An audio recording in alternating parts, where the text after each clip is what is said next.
All right, so we got some more information on that whole Peggy showed up, didn't show up situation. And we might be looking at what might be our next two Golden Blitz stickers. Hi, this is Kristen, and welcome to Mogo Daily, where I try to give you the best playing strategies and tips for Monopoly Go. All the times you see and hear are in Eastern Time, so please adjust accordingly. Today is August 14th, 2024, but this play is for tomorrow, August 15th, 2024. Let's get into it. All right, so we did get a little bit of information as to what happened, as to why we were seeing possible Peggy tokens the other day. So apparently, for some test markets and some test users, there was a Peggy type event, and they were using it to test out new features that will be featured on Peggy. No clue on what those new features are, but it's very possible that on our next Peggy event, we might see some slight updates. It remains to be seen what they are, though. All right, so similar to the end of last album season, the Monopoly Go official Discord server just put up a poll this morning asking which stickers you want to see in the next Golden Blitz. Now, heads up, they're all 4-star stickers. So our next Golden Blitz will definitely be featuring two 4-star stickers. Now, we're not sure when these two stickers will make an appearance, but this information is helpful to know. Right now, Salute They Arms in set 22 and a net win in set 14 are in the lead. That doesn't mean those are going to be the winners, but that's what is in the lead as of the time of this video. This is important things to know because if you are missing these two stickers, this might help you choose better which WoW sticker you want to use when you get to it at the end of this upcoming partners event. So hop on the official Monopoly Go Discord server and give a vote to one of these. I personally don't have a preference either way. If it helps, Rearing to Go, which only has like 13% of the vote, that was my last missing sticker on my last account. I was looking for that sticker for like 2 weeks, so who knows?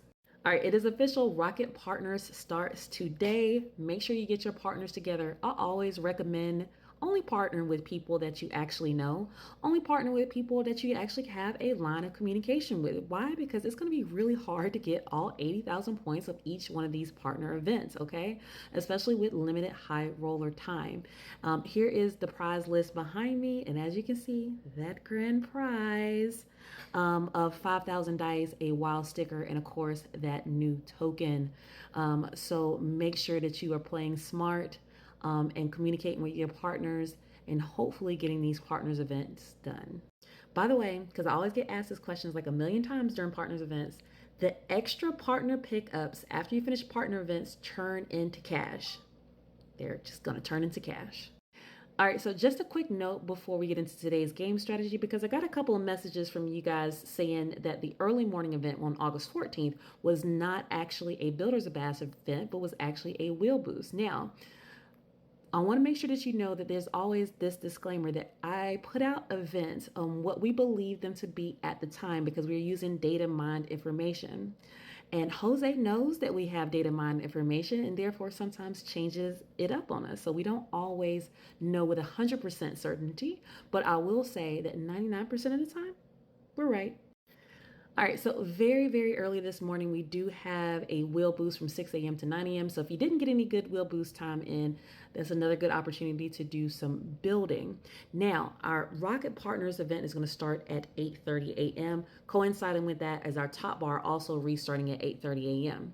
Now, I'm not really going to do any play. Even if I do this wheel boost at very, very early morning, I'm not going to do any real play until 2 p.m. At 2 p.m., my sidebar would have restarted, the top bar would have restarted, the partners contest would have started, and we're going to have a free 45 minutes of free parking dice time. So I want to, when I do play, I want to maximize how much I'm playing. So that's why I don't want to do any play before that sidebar restarts.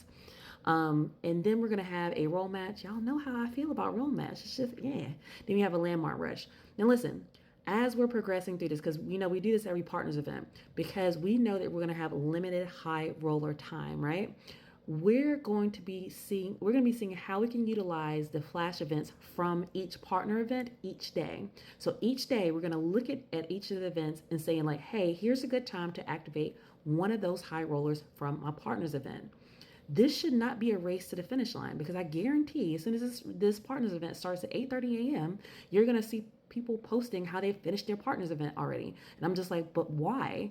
That makes zero sense. You've wasted that much high roller time when you could have spaced that out over a couple of days and utilized it at the best and most advantageous times. Guys, if you found this helpful, like and follow.